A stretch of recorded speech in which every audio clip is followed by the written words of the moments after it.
One of those 10 secrets for success and inner peace is that you can't solve a problem with the same mind that created it, and know this, that your mind created everything in your life that you call a problem.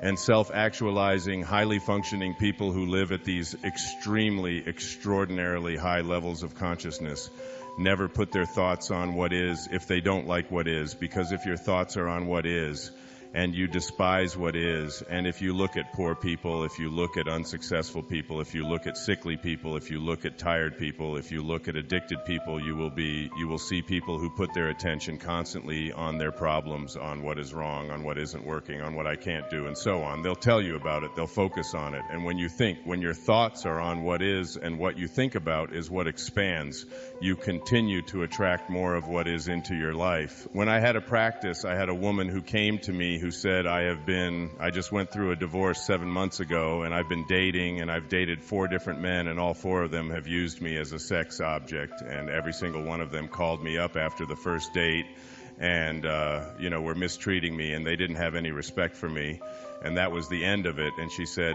I'd like you to talk to all 4 of these men. And I said, there's only one common denominator here.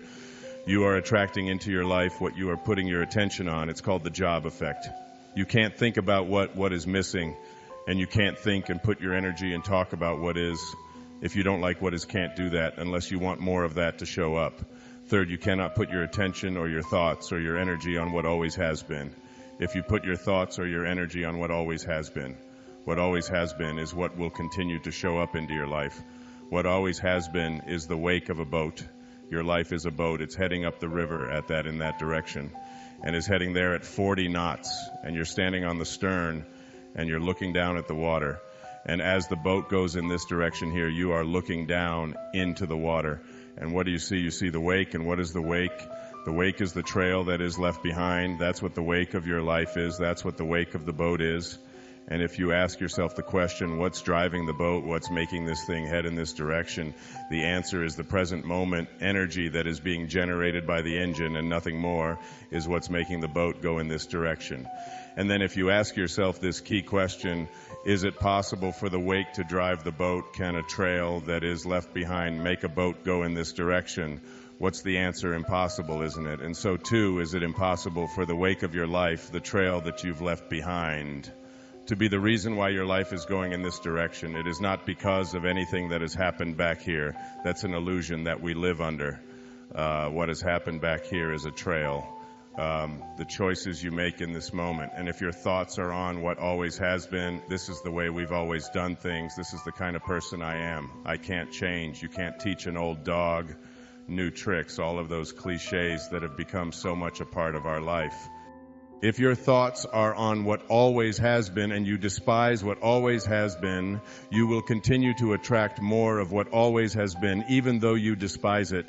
It works that way, so you can't think about what's missing, what is, and what always has been, and it gets worse. You cannot think about and put your attention on what they want or expect for you if you want that to change in your life, and there's no shortage of people who have an opinion about what it is that you should be or shouldn't be or how you should be doing it. Most of these are your relatives. I have a wonderful book in mind to write. It's called Your Friends Are God's Way of Apologizing for Your Relatives. But if I talk to your relatives, they laugh too. So we all have this idea that the reason I'm not getting where I'd like to be, particularly with young people and working with young people over you, it's because my parents want this and my parents think that and my parents won't let me do this. And I always say, well, but why are you so attached to what your parents think? Well, these are my parents and I have to do it. I said, you can listen to it, you can take it in, but you don't have to embrace it. You don't have to follow by that.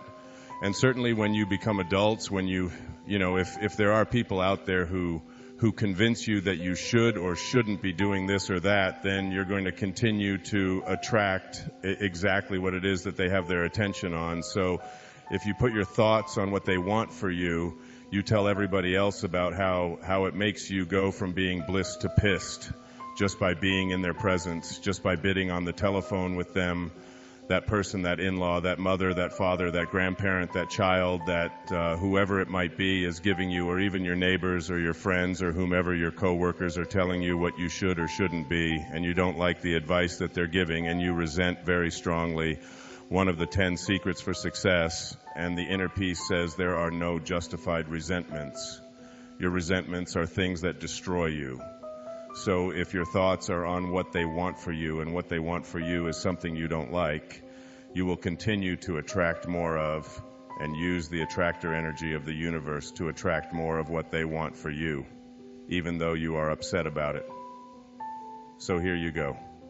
There are 4 things that you can't do with your mind if you want to move into this state of intention that I'll be speaking about tomorrow. And these are: you cannot put your thoughts on what's missing, on the circumstances of your life, on what you always have been, or what others want for you. So you have to learn to do a somersault into the inconceivable and only put your thoughts or your attention on what you intend to manifest for yourself.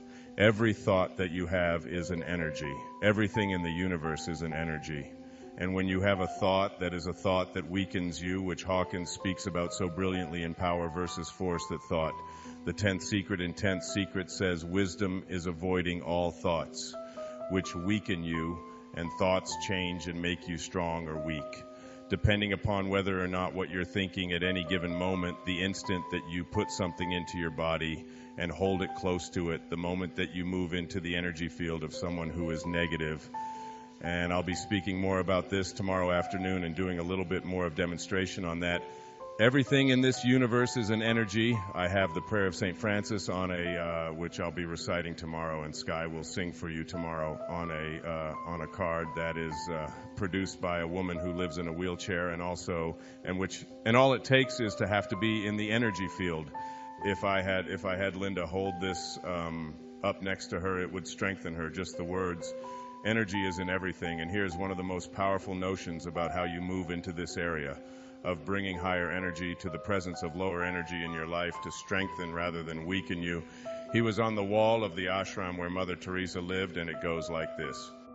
If you want to know tonight what to do and what to think and how to bring this energy to you, listen to these words and put these, as I said, the money that's collected on these goes to a woman who lives in a wheelchair, who has the intention to not be dependent, and you stick this on there, and your children just have to walk by these words, and the energy, it touches and impacts them just like the music, the CD, even carrying it around. It's why I knew that Sky's CD would strengthen rather than weakening. You can take the prayer of St. Francis, which she sings on there, put that in your car and play it in a moment of frustration or anguish in traffic.